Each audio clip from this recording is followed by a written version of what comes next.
Hi, thanks so much for joining us.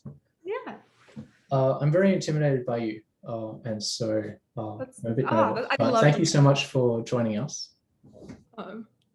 Why are you in I won't follow up on that. But yeah, thank you. This is I think one of the wonderful things about Zoom is that I can join in on random classes.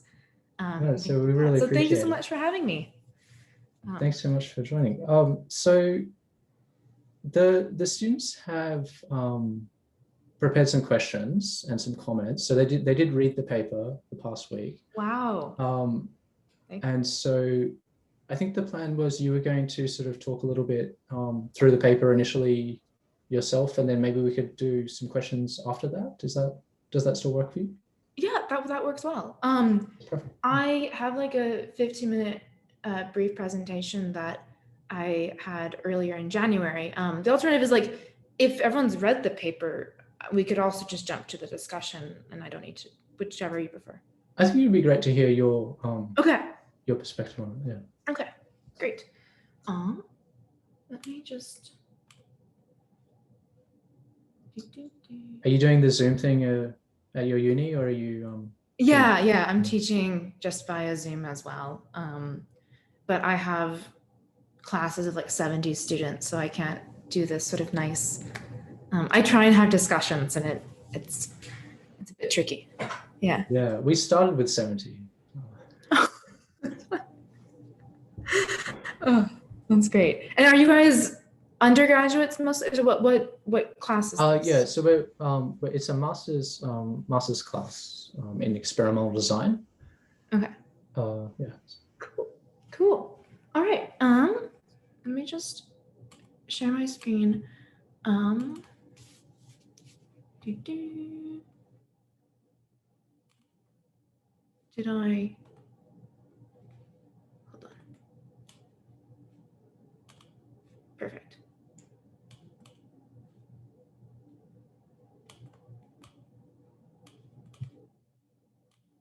Okay. Does that work? So you guys can all see this? Yeah, that's perfect. Thank you. All right, great.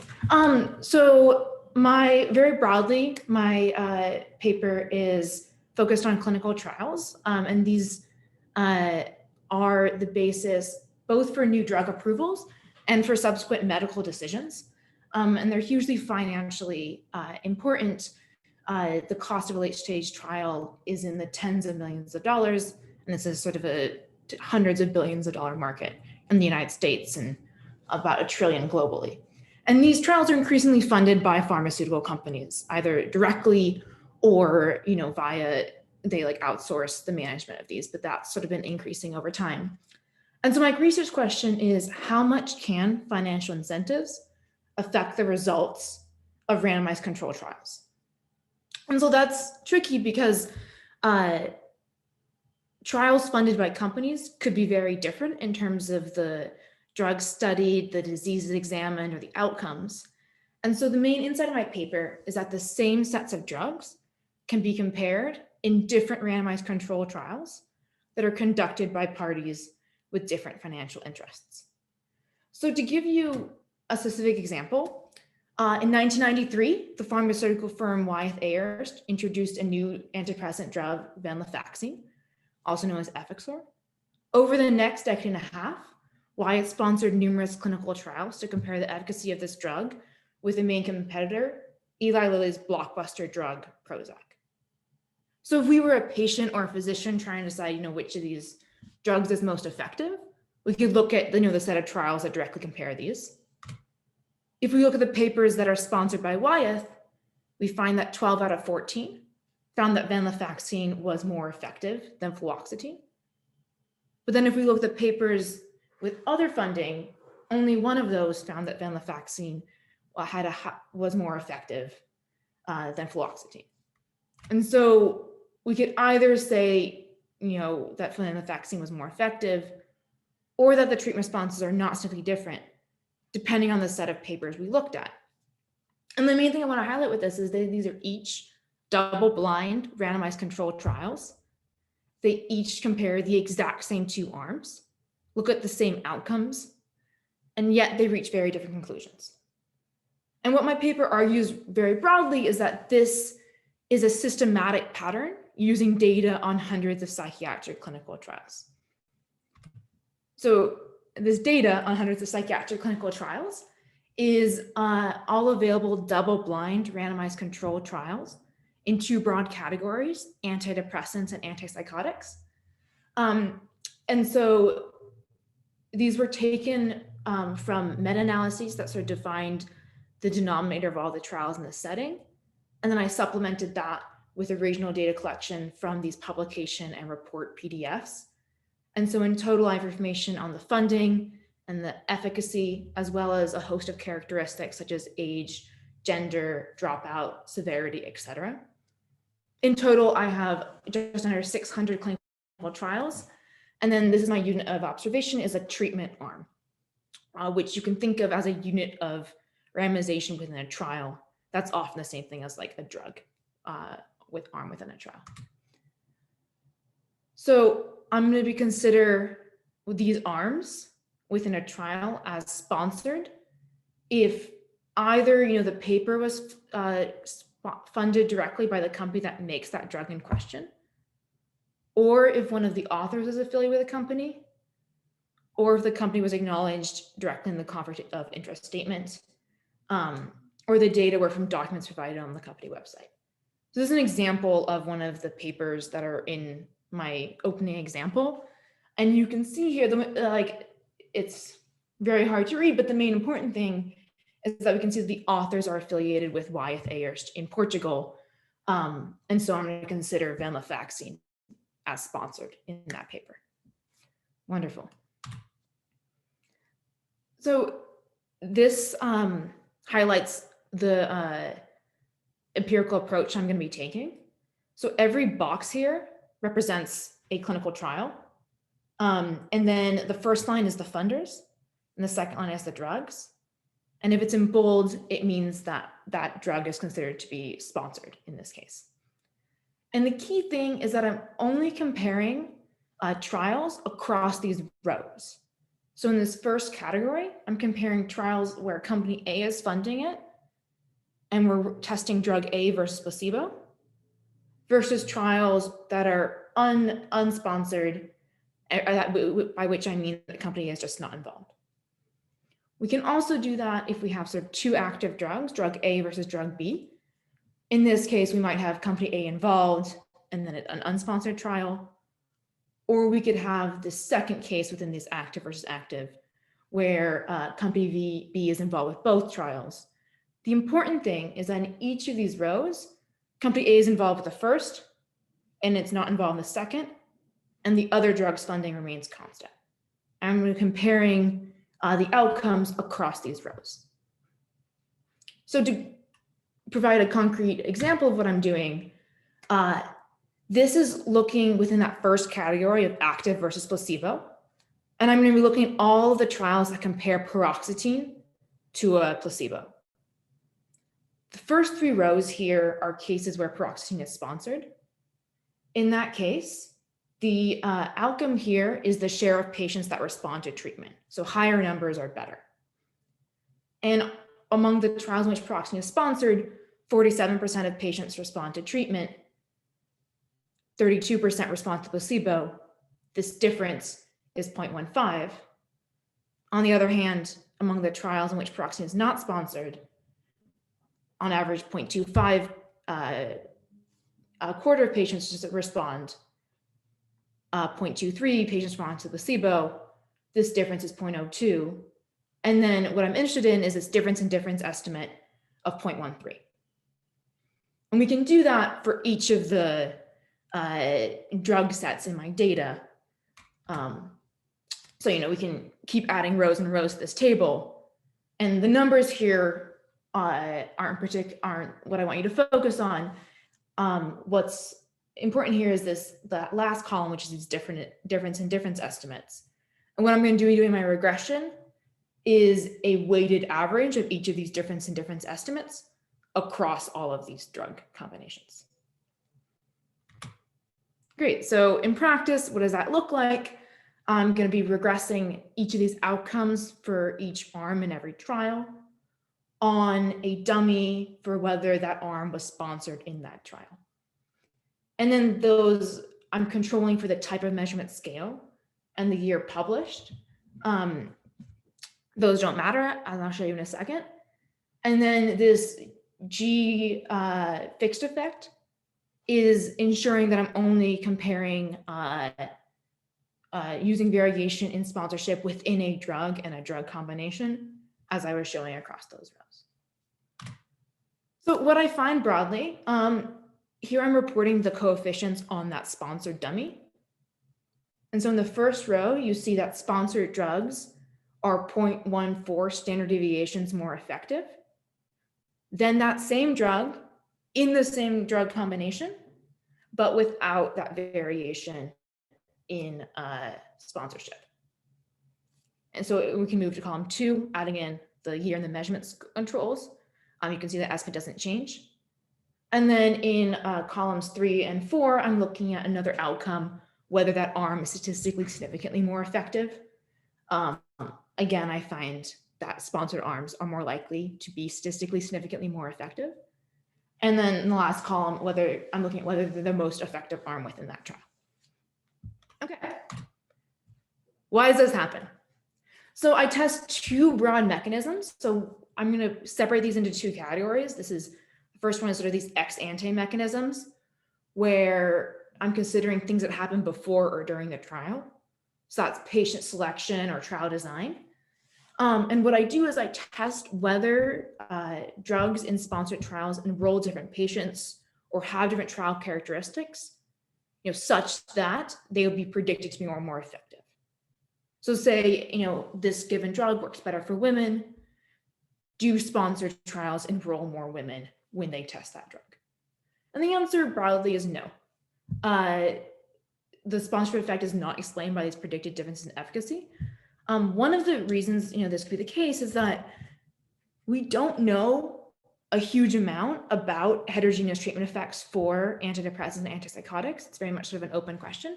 And so there's maybe less scope for changing these trial characteristics in this category than in others. The other mechanism I test is publication bias. So here I look at everything that happens after the trial has been completed. And what I mean by publication bias is potentially the publication decision is more dependent on the effectiveness for sponsored arms compared to unsponsored arms. So I'm going to test that. And very broadly, the answer there is yes. What you can see in this graph here, I'm plotting on the x-axis the effectiveness of that arm, and the y-axis is the share that's published. We can first look at the gray dots.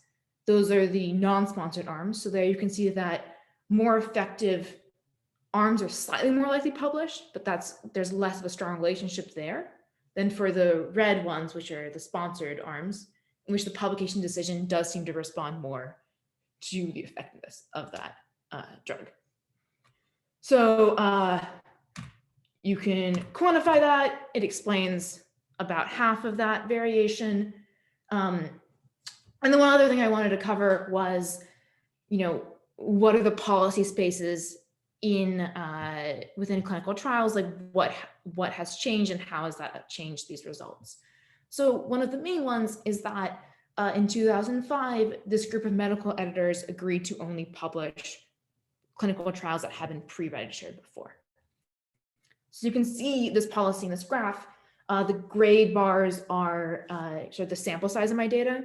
And then these little diamonds or squares, I guess, are the share of those arms that are pre-registered. And you can see that after 2005, we get more and more of these trials that are pre-registered over time. So this is sort of like a gradual policy change after 2005. So we can see how the sponsor effect changes after 2005. And we do see that this effect does decrease over time, and it's sort of much smaller after 2005. You can also plot there's some trials that are still not pre-registered. So you can also plot the sponsor effect for those. You can see that there's a higher sponsor effects potentially for those non-pre-registered trials, although we have a very small sample size here, so it's too noisy to actually conclude anything. Yeah, so that's roughly the paper. But I'm excited you guys all have read it. So No, that's such a nice paper. Thank you so much for walking through it. thank you. The thing is that with economics papers, if you read it and you feel like you understand it, then the author has like gone to so much work to allow you to understand it, because it's a lot easier to write a paper that you don't, that the reader doesn't understand. And so it's just incredible the amount of work that you've done to make it possible for folks who don't have the background to understand it. It's just incredible. Thank you so much. Wonderful. I'm so glad that you feel that way.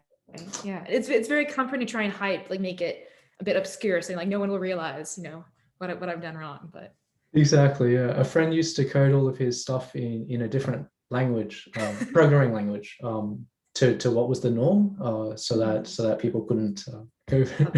I'm gonna adopt that. Wonderful. I know, totally.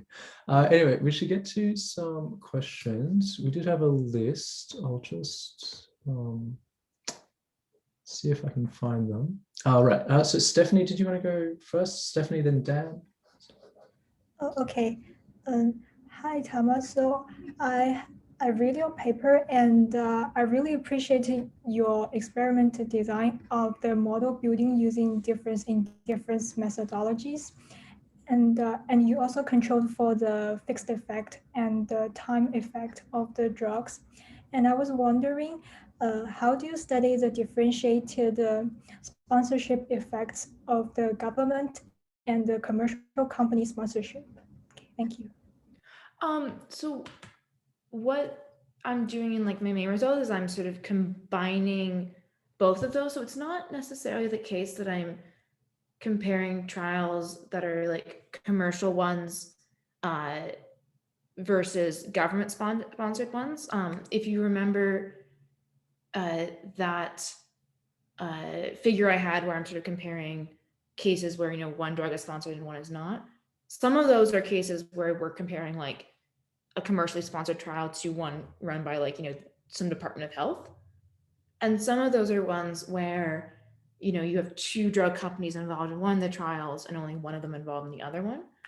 So I'm sort of aggregating across all of those comparisons.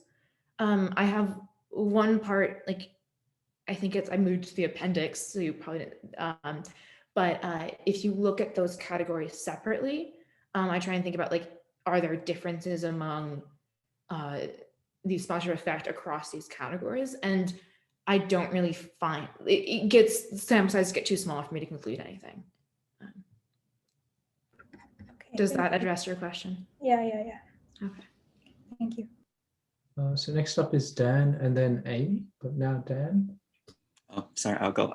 I don't have that kind of background, so I actually have some difficulty understand the paper. So in terms of sponsorship, so you actually talked about a lot of like financial incentives in a paper, but you actually didn't present it. So it wasn't in terms of financial interests. So did you treat them as only one single factor, or because I actually didn't see like different types of financial interests in the paper? So I was wondering how you actually deal with that kind of stuff. So. Okay, I'm gonna let me know if I misunderstood your question, but I consider sponsored to be like either a direct financial interest, like Pfizer is literally running the trial, or indirect financial interest, like someone's receiving funding from Pfizer and they are running the trial. So I'm looking at sort of all these categories put together. I can also look at some of them separately. I sort of separate out just conflict of interests. And in that case, if I take those out, I get slightly smaller effects. But broadly, I find sort of sponsorship effect across all of these categories. Is that what you're asking? Yeah, I guess, yeah. But I guess it would be very difficult to quantify financial incentives or financial interests. Yeah, that's a good point. So I'm assuming that, if a company is manufacturing and marketing the drug, it has financial interest in that drug, which is probably the case most of the time, but there's definitely like some subtleties. Like, so there's one of these cases, like we have like citalopram and escitalopram. We have like an older drug run by a company and then a newer drug run by the company. And maybe it's the case that for later trials, they actually want this older drug to do worse and their newer drug to do better. And that's those sorts of dynamics I'm not considering, but that's a good point, that like it's not necessarily clear that they want all their drugs to be effective all the time. There could be some subtleties there. Yes. Yeah, that makes sense. Thank you. Amy and then Lee. Amy. Hi. I had a question about sample sizes. So in table 3, I was really surprised to see that like there were so many more sponsored trials than not sponsored ones. Like I think the one was it was 32 and then 1 or 2 on the not sponsored side. And I was wondering if you had concerns about that, and if so, how you dealt with them.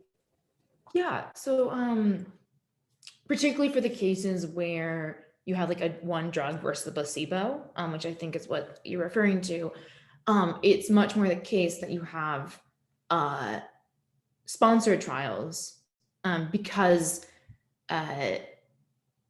you know, like there's no other company that has interest in the other arm and might run sort of that counterfactual one. Yeah, so especially for that subset, you only have like a sort of small number that are in that other category. And I guess what that means in practice is that based only on, you know, that row, I couldn't conclude anything about the sponsor effect. I think even if you look at all the trials that only compare an active to placebo, like everything in table 3, if I'm remembering what table 3 was correctly, I think you still wouldn't have enough power to sort of reject that these are actually the same effectiveness. And it's really sort of the active versus active ones where we get more sample size on the other side and can conclude that. So I think that's a good observation, that like the point estimates within that subset are like suggestive that we have similar effects as in the active versus active one. But if that were my only data, I couldn't write a very good paper using that. Thank you so much. That makes a lot of sense. Sure. So Lee, then Lorena, but Lee now. Hello. I just have a question about the pharmaceutical companies that you say are contracting out to site management organizations and contract research organizations. To me, this process like sounds like it's really opaque. Instead of having like the pharmaceutical company do it all in-house, they're now shifting the burden to other companies. Now, I can see a logistical argument for that, just sort of why we, public institutions don't do everything in-house, but this to me seems like it's really difficult to tease apart who's responsible for what. Do you think it's entirely logistical? Is it more just, I don't know, I don't want to think like a sinister motive, but to make it difficult to figure what's going on, if there is something naughty going on? Interesting. I think, so a lot of what I did when I was starting this project is I used to live in Boston and Kendall Square, which is really convenient if you want to talk to people in pharmaceutical firms. So I literally just like went on LinkedIn and like messaged like 10 people that worked at pharmaceutical firms, and like half of them agreed to talk with me. So I was very pleasant surprised. And then I asked them like these questions, like, why would you contract it out? Like, what, like, how does that relationship work? And like the main, it seems like it's mostly a logistical issue, is that like you run these trials across numerous different sites at numerous different like hospitals, and you want someone who's like on the ground dealing with the day-to-day like data collection, intake, and recruitment of patients and things like that. And like what they look for in these sites is like, you know, basically like competent people they've worked with before that they feel that like will manage the trial, and like the main goal is to like get the trial done as quickly as possible and like enroll a bunch of patients so that they lower their costs. So my understanding is basically that like that's a logistical decision. And then that data gets sort of sent up, and then you have like research scientists at the firms directly who are sort of analyzing the data and like making these sort of final decisions of like what the FDA would like to see. And so I think ultimately like the decision of what to submit and whether to submit it like relies still mostly with the pharmaceutical firm. So I don't think it's like a pass in the box sort of thing. I think it's mostly a logistical issue. But yeah, I think exactly who makes which decisions is something I was very interested in terms of like sort of understanding this. And that's sort of as close as I got. But So just one more. So would that increase deniability? I honestly don't think so. I feel like fundamentally, if you have a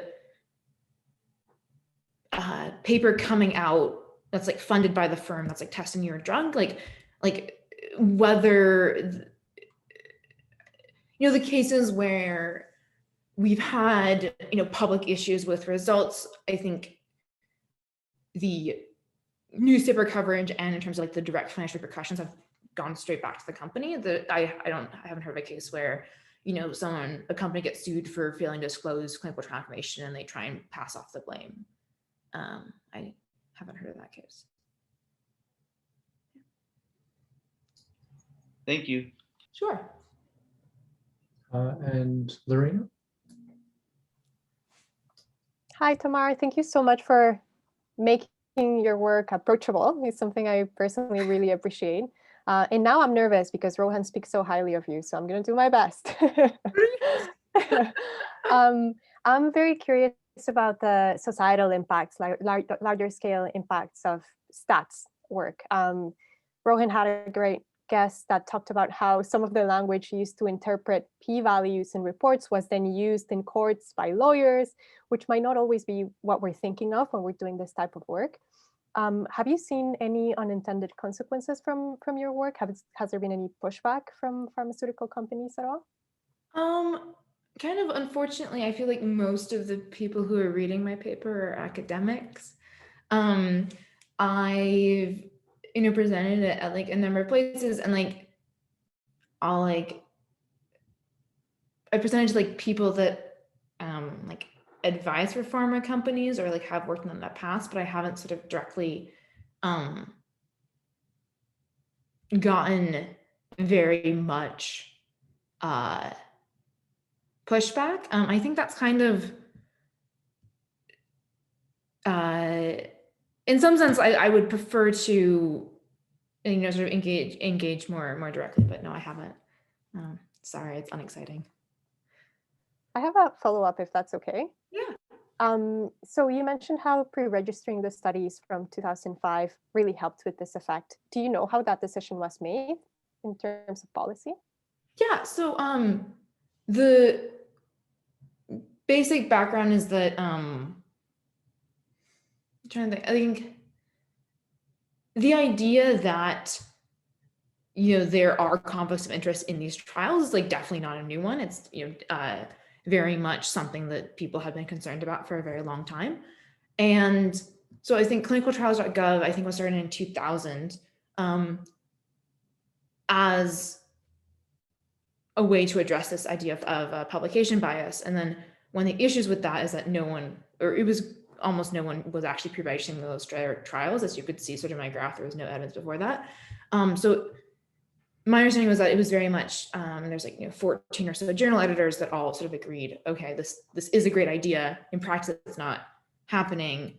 And if we all sort of pool together and only publish those papers, then potentially authors will, and trial managers will adjust.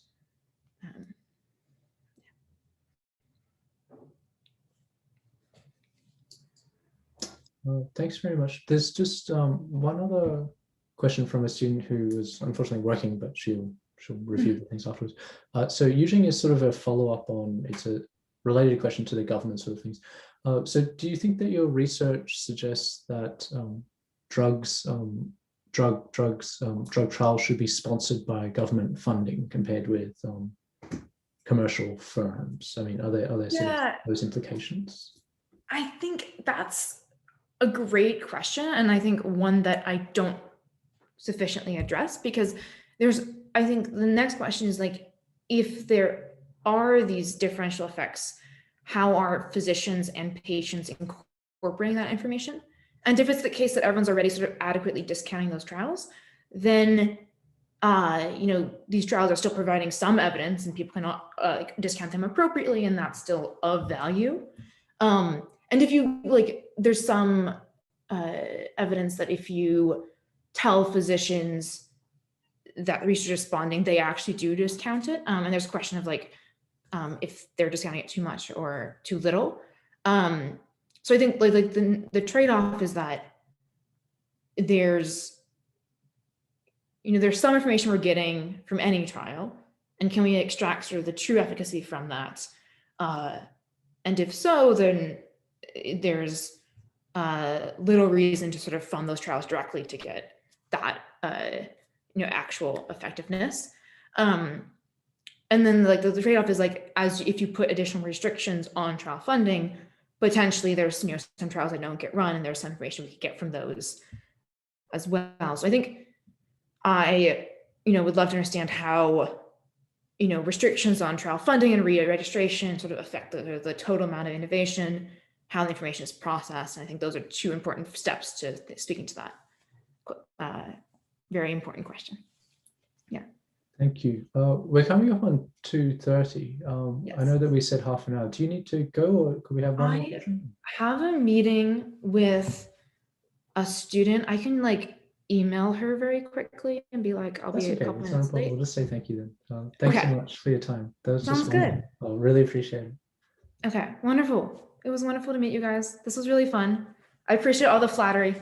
Thank you so much. Thank you. Hope your next meeting goes well. Thank you. Take care.